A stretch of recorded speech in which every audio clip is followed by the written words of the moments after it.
Seguimos en Mañanas por Radio Ulmay. Como habíamos anunciado al principio del programa, ya estamos en contacto con la diputada Betiana Díaz para que nos pueda acompañar en esta introducción a la rendición de cuentas. Así que ya la vamos a saludar. Muy buen día, Betiana. Muchas gracias por atendernos.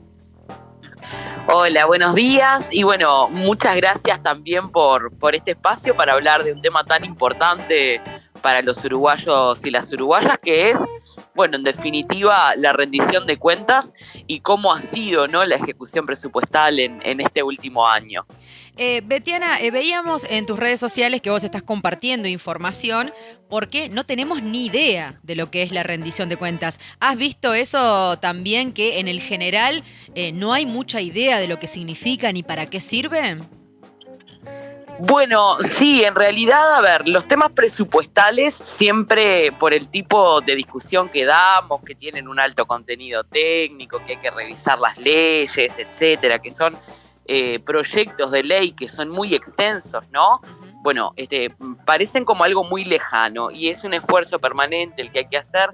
Yo creo que siempre, ¿no? No solo en este contexto, sino siempre de acercar todo lo que se hace en el mármol, por decirlo de alguna manera, porque todo lo que allí sucede, bueno, obviamente repercute en la vida diaria de los ciudadanos y de las ciudadanas, ¿no? Exacto. A mí me puede parecer algo muy lejano, una ley de presupuesto o una ley de rendición de cuentas, pero en definitiva lo que se hace es explicar cómo se van a financiar las políticas públicas en el Uruguay y además cómo fue esa ejecución de presupuesto que se asignó.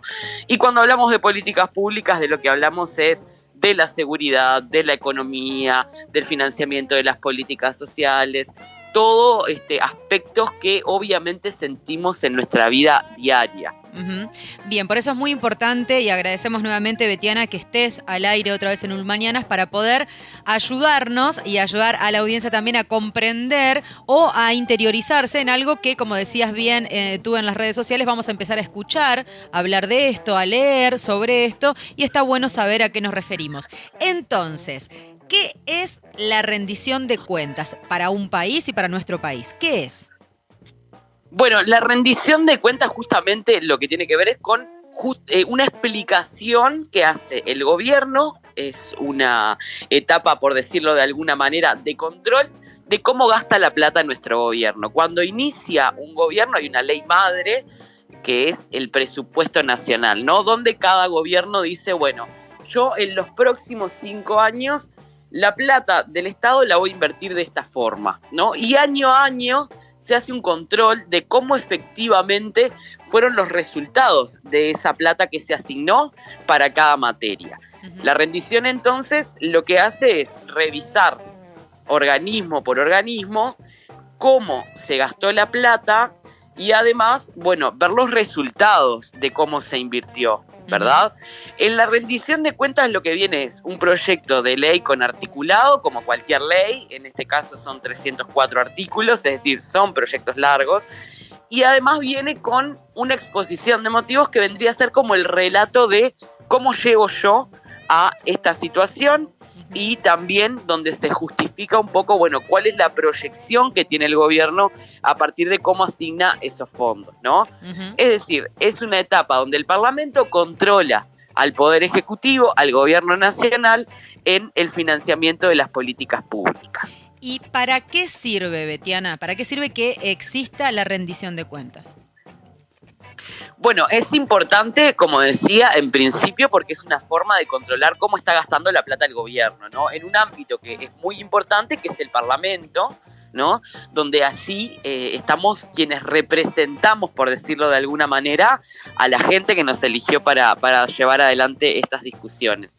En las rendiciones de cuenta, bueno, estudiamos, por ejemplo, en el caso de cada ministerio, cuánta plata se asignó para determinada política, cómo se ejecutó, cuáles fueron los resultados y además también, bueno, si hay necesidad de correcciones o de reasignar fondos, ¿verdad? Por eso es importante, porque es una etapa para controlar, pero sobre todo también para poder corregir cuando las políticas son insuficientes.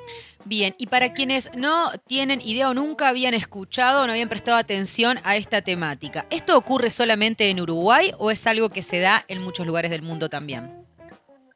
No, en general esto se da en muchos lugares del mundo. Las rendiciones de cuentas son momentos donde los gobiernos le rinden cuentas a sus parlamentos, ¿verdad? No pasa solo en Uruguay, pasa habitualmente en muchos países, justamente porque todos los países tienen que explicarle, en primer lugar, a toda su población, cuando asume un gobierno, cómo se le va a dar continuidad o no a determinadas políticas, qué es lo que se va a hacer con el dinero de la gente, cómo se va a endeudar o no ese país, qué líneas de crédito va a tomar, cuáles son las proyecciones para la economía y bueno, año a año se va revisando. Y Betiana, ¿qué pasa si en esa rendición no, no sirve la explicación? ¿O no se puede o no se llega? ¿Ha ocurrido? ¿Qué pasa en esos casos? ¿Se sanciona si no se cumple?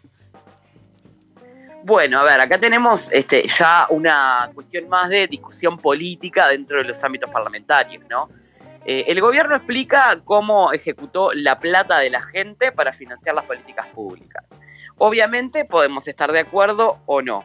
Lo que hacemos es, ingresa el proyecto, en la discusión vienen todos los ministerios a una comisión integrada del Parlamento, que es la Comisión de Presupuesto y Hacienda, que es una comisión especial que funciona para hacer el seguimiento de los temas presupuestales. Y bueno, y allí se dan las explicaciones del caso. Es muy importante porque también la oposición tiene un rol bastante importante en esto del control, ¿verdad? Entonces podemos conocer de primera mano cuáles son las explicaciones sobre cómo se gastó la plata. Y ahí podemos preguntarle a cada ministro o ministra, a cada director, a cada responsable de las diferentes áreas del gobierno, cómo es que, bueno, a nuestro entender podrán ser suficientes o no.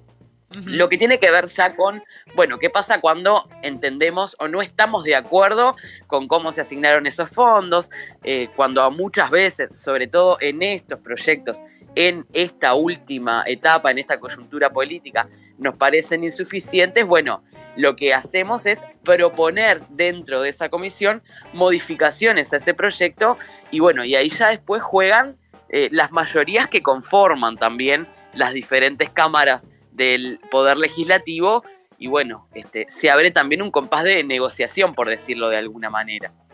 Bien, súper claro. Hasta el momento vamos entendiendo qué es, para qué sirve, qué significa para las democracias también esta herramienta. La pregunta ahora, ¿qué pasa con esta rendición de cuentas de los que se entregó estos últimos días?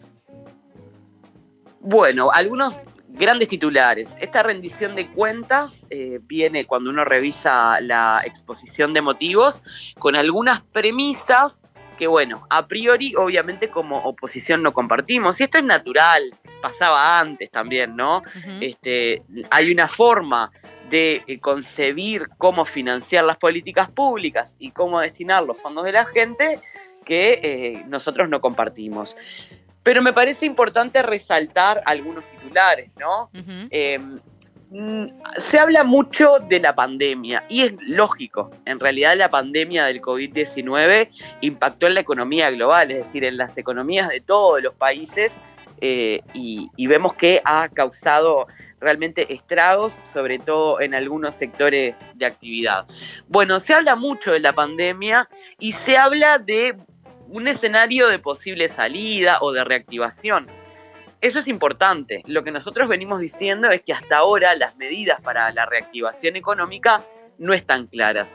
Y cuando uno revisa lo que tiene que ver con, bueno, las medidas que se han venido planteando, porque sobre lo que se hizo también se rinde cuentas, entendemos que hay una parte de la película que el gobierno no está viendo, ¿no? Se habla, por ejemplo, de la gran cantidad y del despliegue de medidas de atención económica que se han implementado en el último año, pero no se habla de los resultados de esas medidas, ¿no? Entonces se habla, por ejemplo, pienso en un departamento como Rocha, donde el turismo es una actividad importante para la gente, donde hay gente que está formalmente trabajando, pero hay gente que bueno, vive de la temporada y también depende de la actividad de los demás.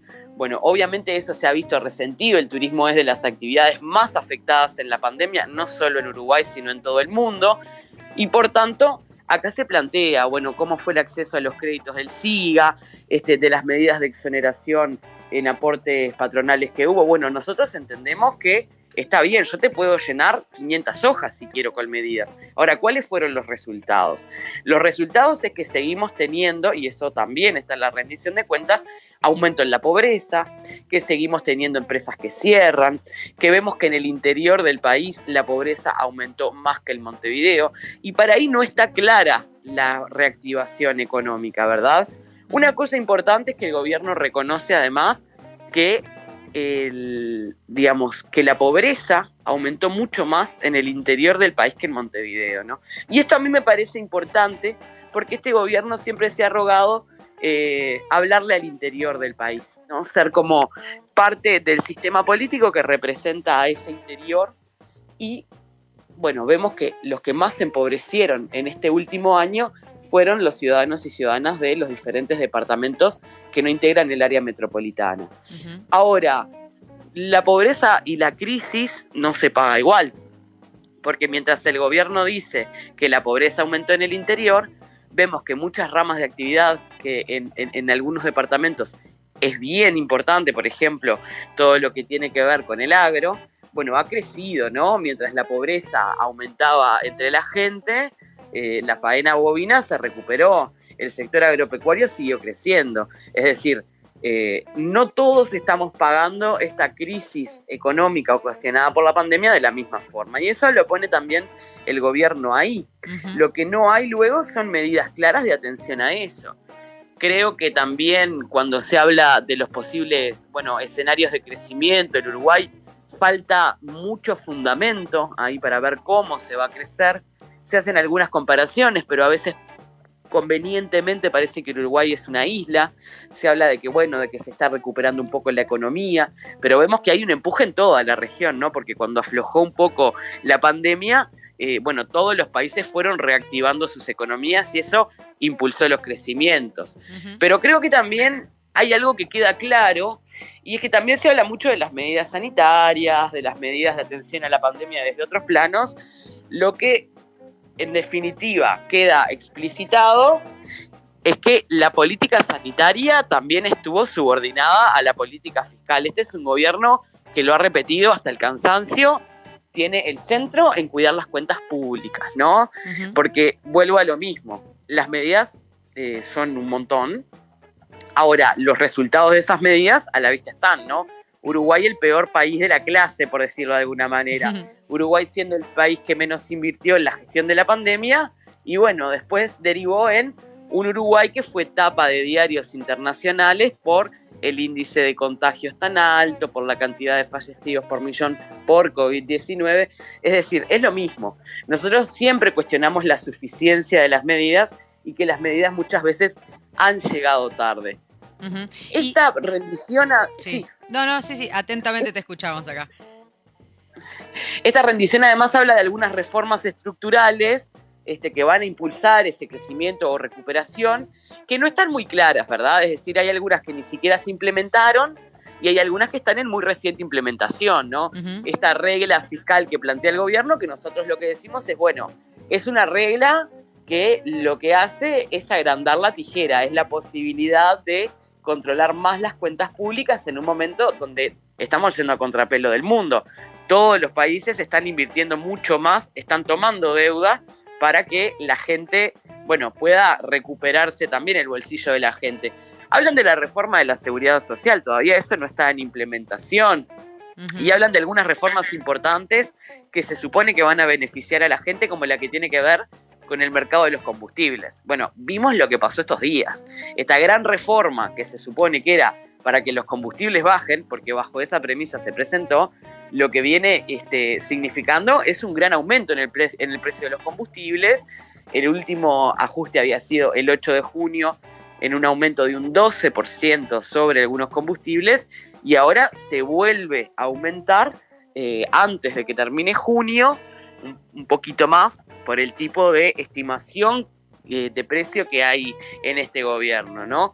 Hay una perforación constante de las empresas públicas, de los servicios descentralizados, hay un gran golpe sobre lo público y esto también ha asignado un poco cuál ha sido la tónica de este gobierno a la hora de pensar cuál es el rol del Estado, ¿verdad? Es decir, nosotros defendemos un Estado presente, un Estado fuerte, y acá hay una perforación permanente a las empresas públicas y, ¿por qué no?, al rol del Estado también. Y, Betiana, ustedes reciben toda esta ley, ¿y qué pasa ahora, de aquí en más? Ustedes reciben, analizan, lo van leyendo, se debate, tienen tantos determinados días para presentar algún comentario. ¿Cómo funciona a partir de ahora? Bueno, el proyecto ingresa al Parlamento como cualquier proyecto de ley, lo manda el Poder Ejecutivo, que es quien tiene iniciativa. Hay un plazo constitucional para que el gobierno presente, así como cuando una empresa tiene que presentar balance, ¿no?, que tiene una fecha límite, el gobierno también lo tiene. Esto es un balance de lo que ha hecho el gobierno, por decirlo de alguna manera, ¿no? Entonces, tienen hasta el 30 de junio para ingresarlo, ya ingresó al Parlamento, ahora se le da entrada formal en la Cámara de Diputados. Históricamente la discusión empieza en diputados.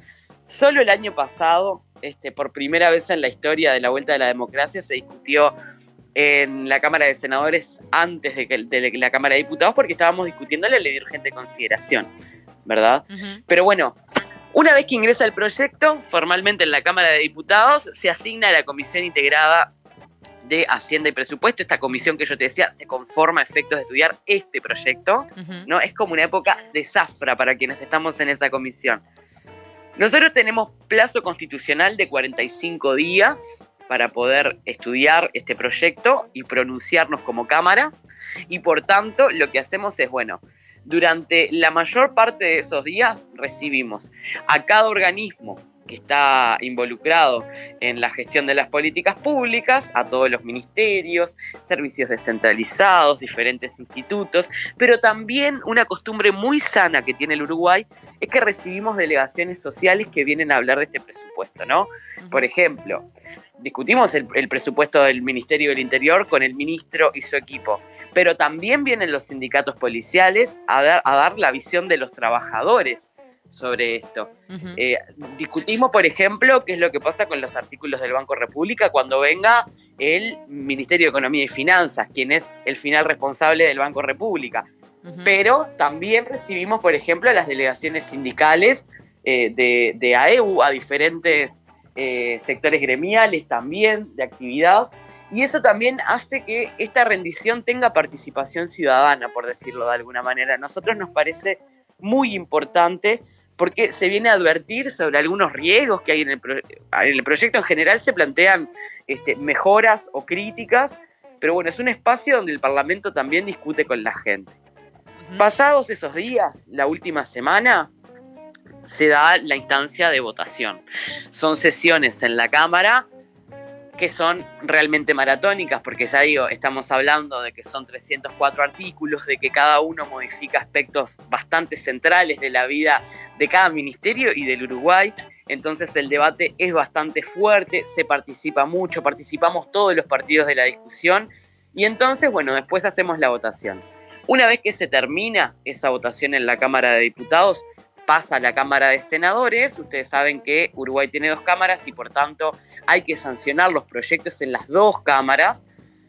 Pasa a la Cámara de Senadores, se comunica a la Cámara, hace el mismo proceso, un proceso muy similar, y luego, si en la Cámara de Senadores hubo cambios, vuelve, después de esos 45 días de discusión, a la Cámara de Diputados para que acepte o no esos cambios, ¿sí?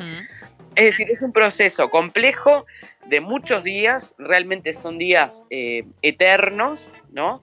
Y implican mucha preparación en lo que tiene que ver con el estudio del articulado, pero también en lo que tiene que ver con las propuestas de alternativa que sobre todo desde la oposición presentamos cuando hacemos la crítica a un artículo que nos parece que no va en la dirección correcta, es decir, no nos quedamos en la crítica, sino que presentamos alternativas, y eso es lo importante.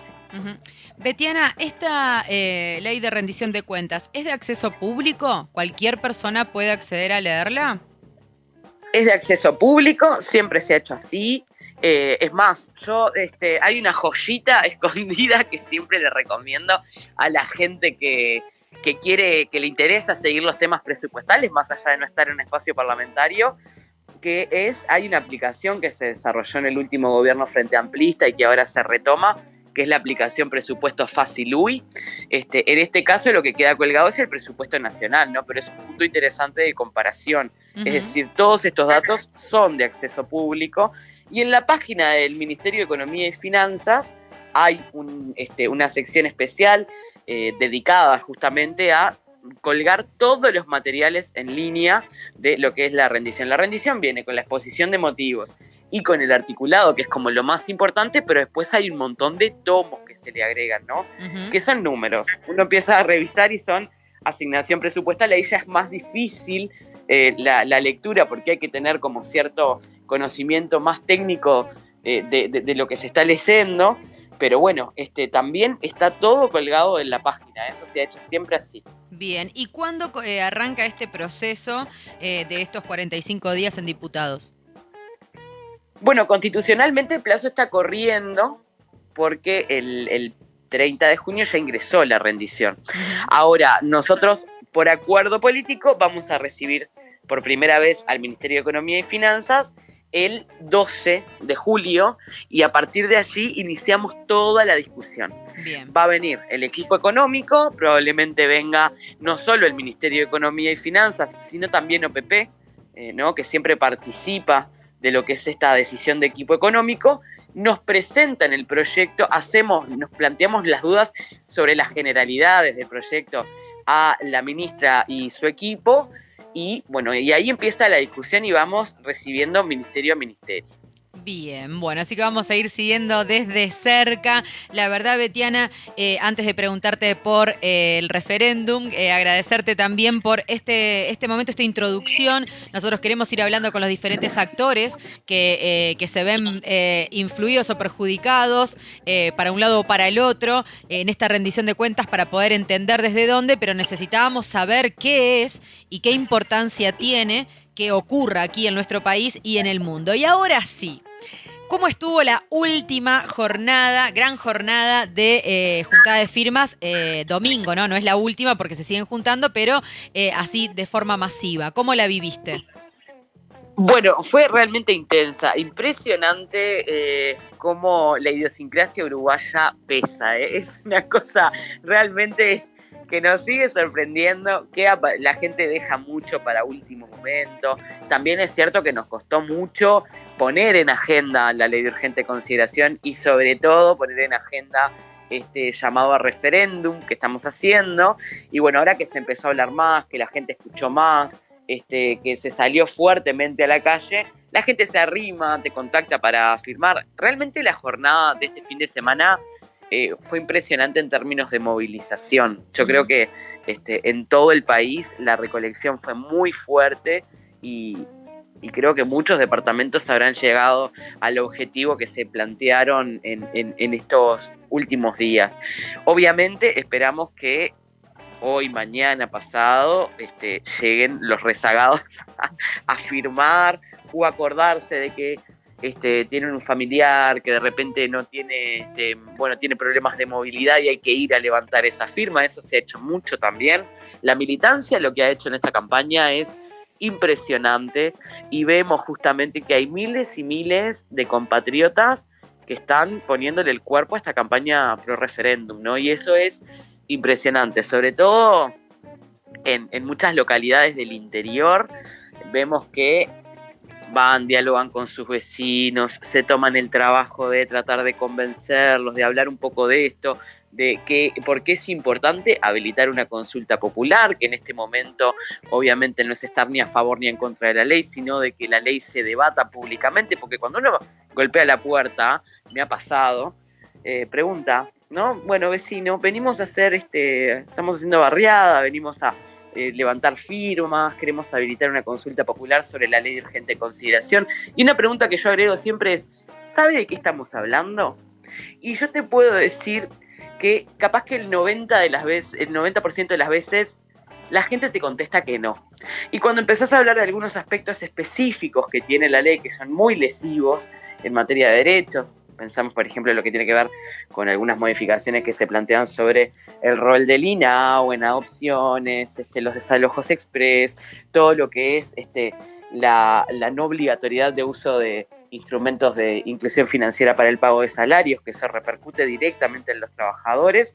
Bueno, le volvés a preguntar, ¿y usted escuchó hablar de todo esto en la radio o en la tele? Y la gente te vuelve a contestar que no.